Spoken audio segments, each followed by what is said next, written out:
Let's go. শুভ সকাল বন্ধুরা। তো তোমরা সবাই কেমন আছো? আশা করি ভালো আছো। আর আমি খুবই ঈশ্বরের কৃপায় খুবই ভালো আছি। তো আজকে নতুন একটা ব্লগ নিয়ে চলে এলাম তোমাদের সামনে। আই হোপ আজকের এই ভিডিওটা তোমাদের খুব ভালো লাগবে। তো চলো পুরোটা স্কিপ না করে পুরোটা দেখতে থাকো। সকালবেলা আশিবাসি কাজ সেরে চলে এলাম একটু শরবত করতে।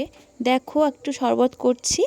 ছেলেরা তো সবাই খাবে, খেয়ে দিয়ে যে যার পড়তে যাবে, তার জন্য সংসার যাবতীয় কাজ সব সেরে চলে এলাম। তারপর আজকে একটা স্পেশাল মেনু আছে করব, তো তোমাদের সঙ্গে একটু শেয়ার করব, তোমরা অবশ্যই দেখতে পাবে। তোমরা কে কে এই শরবত খেয়েছো বলবে। এটা কি বলো তো বন্ধুরা, এটা হচ্ছে দুর্ব ঘাসের রস। তো তোমরা কোনোদিন খেয়েছো? আমরা তো গ্রামে থাকি, তার জন্য এইসব গ্রামের এগুলো খাই আমরা। খুব পেট ঠান্ডাও হয় আমাদের এগুলো খেলে। বিশেষ করে গ্রামের আমাদের হাউস ওয়াইফদের জীবন না অতটাই সহজ নয়, তবুও সহজ না হলেও খুব সুন্দর আমাদের গ্রামের জীবন। আমরা গ্রামে থাকতে খুব ভালোবাসি।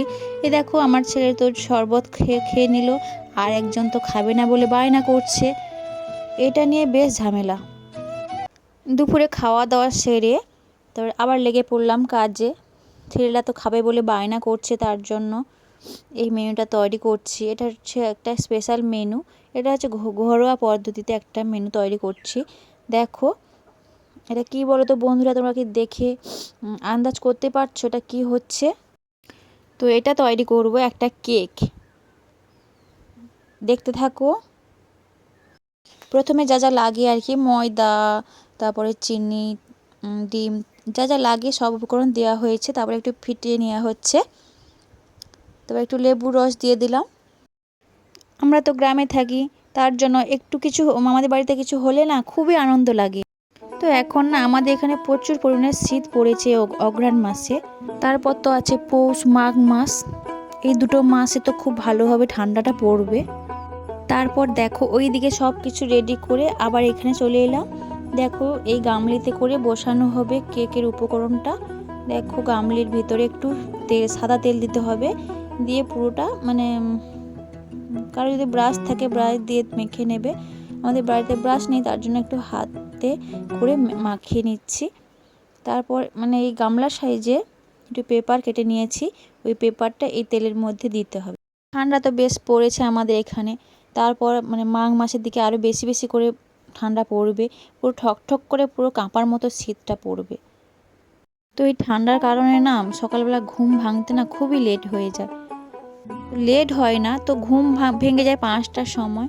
তো মানে বিছানা থেকে উঠতেই একদম ইচ্ছে করে না, এত ঠান্ডা। তো বাইরে তো ঠান্ডা থাকে, তার জন্য মনে হয় যে লেপটা মুড়ি দিয়ে একটু মানে শুয়ে থাকি, একটু গরম গরম হবে।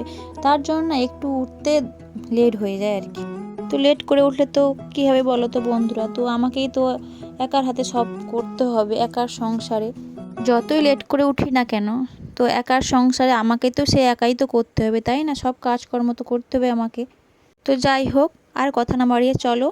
দেখো এখানে তো আমি তেল দিয়ে পেপারটা মানে কাগজটা যে কেটে রেখেছিলাম সেটা দিয়ে তারপর দেখো এই যে উপকরণটা সব মিক্সড করে ফিটিয়েছিলাম এইগুলো ঢেলে দিচ্ছি। ঠিক আছে, তো দেখো এইগুলো সব ঢেলে তারপর মানে এই গামলিটা এই প্যানির ভেতরে রেখে দেব। গ্যাসটা অন করে নিচ্ছি। অন করার পর এটা বসিয়ে দিয়েছি।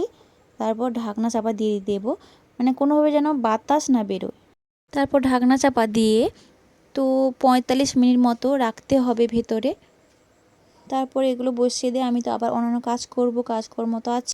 কাজকর্ম সেরে 45 মিনিট পর আবার দেখব। এখন তো ছেলেরা স্কুল থেকে বাড়ি ফেরেনি। দেখো আমি ওইখানে কেকটা বসিয়ে দিয়ে চলে এসেছি। দেখো এই ঝাঁটা বাঁধতে, মানে আমাদের খেজুর গাছ ছিল, সেই গাছ থেকে 3-4টে করে মানে ডালা কেটে এনে ওইগুলো ঝাঁটা করছি, বাড়িতে তৈরি করছি আর কি। তারপর অন্যান্য কাজও করেছিলাম। তারপর চলো দেখি। তারপর 45 মিনিট পর যখন এসে দেখি, দেখো কি দারুণ হয়েছে। কালারটাও সেই এসছে, দেখো খুব সুন্দর কালারটা হয়েছে। একটু তুলে নিলাম, তুলে নিয়ে একটু ফ্যানের হাওয়া খাওয়াতে হবে, বাতাস দিলে একটু সুন্দর ঠান্ডা হলে ওঠাতে সুবিধা হবে। ছেলেরাও সবাই স্কুল থেকে চলে এসছে, তারাও খাবে বলে প্রচুর আগ্রহী করছে, উৎসাহ করছে, খুব আনন্দও করছে যে মা কাটো কাটো, কেক খাবো বলছে। তো দেখো ফাইনালি আমরা কেকটা ওঠাবো। তো এটার যে কি আনন্দ, সবার খুব আনন্দ হচ্ছে যে কেক খাবে বলে মা বাড়িতে তৈরি করেছে, কেক খাবো, এটা না খুব আনন্দ পাচ্ছে ওরা। তো এটাই হচ্ছে না আমাদের গ্রামের হাউস ওয়াইফদের জীবন। তো আমাদের কতটা কষ্ট করে যে গ্রামে থাকতে হয়, তো যারা গ্রামে থাকে তারাই বোঝে কষ্ট পেলে কি হবে। তাও আমরা খুব আনন্দে থাকি, খোলামেলা আবহাওয়া সব কিছু আমরা পাই। টাটকা সবজি, মাছ, জ্যান্ত মাছ সব কিছু আমরা টাটকাই খাই, তাই না? ও এখানে কেক কাটার জন্য একটা থালাতে রেখে দিয়েছে, তারপর একটা ছুরি দিয়েছে। দেখো ওর বাবা দেখো কেকটা কাটবে বলে দেখো ছেলেরা এ করে বলছে যে বাবার বার্থডে পার্টি হবে, তার জন্য একটা মোমবাতি দিয়ে দিয়েছে। দেখো ওই মোমবাতিও নিভিয়ে দিল, তারপর কেক কাটবে বলছে।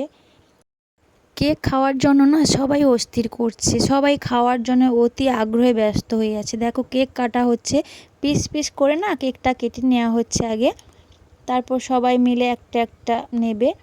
তারপর আমিও তো অতি আগ্রহে বসে আছি কেমন হবে খেতে কেকটা। তো বাড়িতে বানিয়েছি তো তাই ফার্স্ট ট্রাই করলাম। শুধু কি আমরা সংসারে কাজ বাজ করি, তার মধ্যে বাইরে মানে তার মধ্যে অন্যান্য ঝামেলাও থাকে, কাজ বাজ থাকে, সেগুলো তোমাদের সঙ্গে শেয়ার করি না। তো কেক তো কাটা হয়েছে, পিস পিস করে সবাই এক একে খাচ্ছে। তো আরও কিছু আছে, তো দেখো খুব সুন্দর লাগছে দেখতে, তাই না? তো দেখো কেকটা খুবই সফট হয়েছে, দেখো কত সুন্দর একটা হয়েছে দেখো। তো বাড়িতে যে এরকমভাবে কেক তৈরি করবো কখনো ভাবতে পারিনি। তো কেক তো বানিয়েছিলাম, তারপর কেক কেটে মানে একটু নিয়ে এলাম মানে পাড়ার একটু মামিদের বাড়িতে। তো দেখো ওই মামিকে একটু দিলাম, ওরা একটু খাবে, টেস্ট করবে, দেখবে যে কেমন হয়েছে।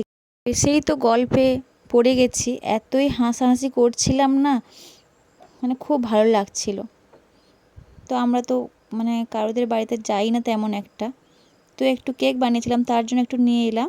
তো একটু গল্পে পড়ে গেছি আবার। তো দেখো মামিমা একটু লজ্জা পাচ্ছে ক্যামেরা অন করেছি বলে, তার জন্য একটু হাসাহাসি করছে। তো খুবই না আনন্দিত হয়েছিলাম আমরা সবাই। গল্প টল্প করে তারপরে বেরিয়ে পড়বো বলে ভাবছি, তারপর দেখি মানে আর একজন মামিমা এলো, তো তার সঙ্গে একটু গল্প করব। ও বলছে যে তুমি ক্যামেরা অন করেছো, তার জন্য কি হাসাহাসি নাই করছে দেখো, খুব ভালো লাগলো। তারপর দেখো এই চলে এলাম বাড়িতে এসে ওদেরকে কেক দিয়ে এসেছি। তো আমি একটু টেস্ট করছি, দেখি কেমন খেতে লেগেছে। খুব টেস্টি হয়েছিল খেতে, তোমরা এভাবে করে খাবে, দেখবে খুব ভালো লাগবে। দোকানে তো অনেক কিছু কেমিক্যাল দেয়, বাড়িতে বানিয়ে খেও। Goodbye.